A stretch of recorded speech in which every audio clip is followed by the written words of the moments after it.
As you can see, just by looking at me, you can realize that I am a Muslim. But then what? What comes into your mind when you know that I'm a Muslim? A woman of faith, an attacker, a bomber, brainwashed, or even maybe just a terrorist? If some of your views are negative, I don't really blame you. Because this is how too much of the media have been representing people who look like me.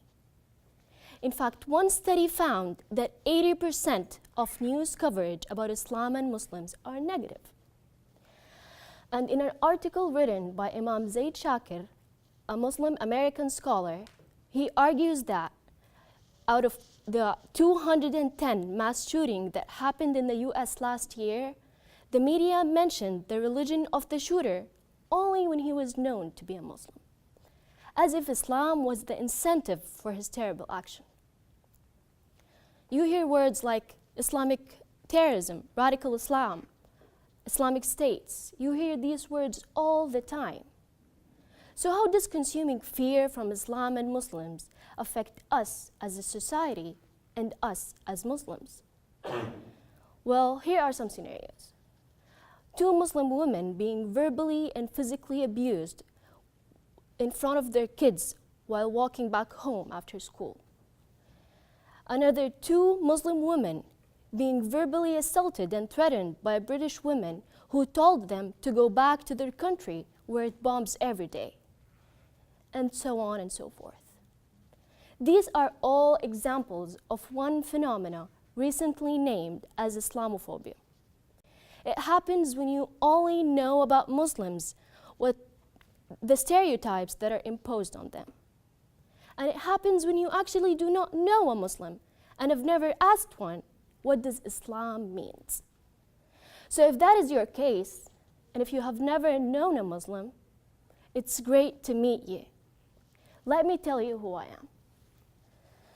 I'm a student, a wife, a daughter, a sister, a future businesswoman, a future mother, and most importantly, I am a practicing spiritual Muslim. As a Muslim individual, my parents raised me based on Islamic values and ethics. Truthfulness, forgiveness, selflessness, integrity, humility, and respect and kindness. Since the time I was born, I was taught that Islam means peace, and that as a Muslim, I have to act as an ambassador for my religion. I learned from the Prophet Muhammad, who Muslims believe to be the last messenger of God after Jesus, peace be upon both of them, how to become a better human being. That system is based on having a purified heart and soul, having good morals, treating people with respect, causing no harm to others, and respecting other people's rights. I also learned from the Quran, which is the holy book of Islam, how important it is to get along and to be kind with people, even if they have different beliefs, different opinions, and different looks. In the 49th chapter of the Quran, God says, "O mankind, we created you from a pair of a male and a female, and made you into nations and tribes so that you may know each other. Surely, the most righteous of you in the sight of God, the most honored of you in the sight of God, is the most righteous of you." So this is what I've been taught from the Quran, what I learned from the Quran. And this is what Islam encourages its people to do. But guess what? Its people are not perfect. Because after all, we're all human beings. And a human being is never perfect. So if I make a mistake, if I make an evil mistake, blame me, not my religion. Blame me and only me, and not the 1.6 billion Muslims around the world. Because for sure, I am misrepresenting them. Sorry.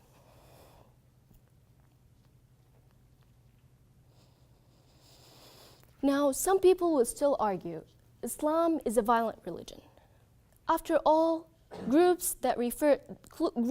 terrorist groups that refer itself to Islam base their brutality on the Quran.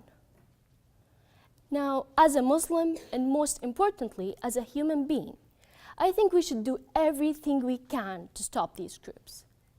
But the important point to keep in mind is that these groups has as much to do with Islam as the KKK has to do with Christianity.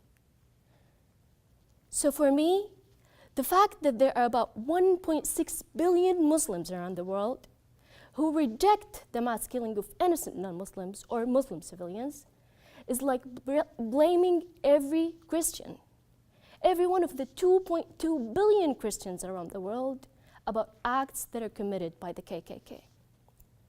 And another important fact to keep in mind is that Muslims actually constitute between 89 to 97% of victims of terrorism, of Islamic terrorism.